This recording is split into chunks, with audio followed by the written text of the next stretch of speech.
DPWH niyan. Ipapasa nyo na lang yan kay DOLE. So, notice of concurrency na lang ang mangyayari dyan.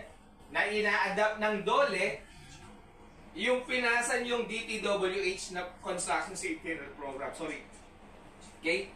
So, pwede na kayo mag-continue kahit hindi na kailangan DOLE approval. Pero pagka hindi DPWH, kailangan ninyo ng DOLE approval. Nakakuha yung pagkakaiba? DOLE approval.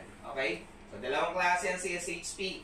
Simplified for residential construction and comprehensive para sa commercial and industrial construction. So, yung comprehensive, dalawang klase ulit. DPWH project, hindi kailangan ng DOLE approval, pero kailangan nyo magpasa. Okay? Then, non-DPWH na project, kailangan ng DOLE approval bago ang actual construction. Okay? Question?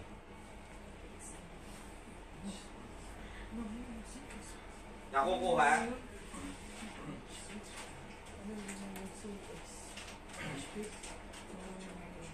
Nakukuha? Naguguluhan?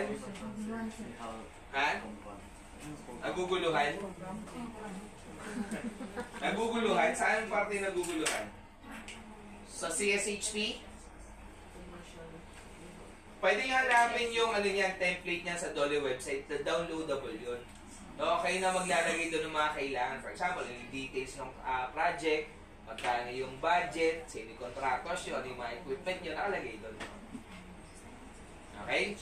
Tandaan, simplified, kailangan pa rin ng DOLE approval kahit residential yan. Okay?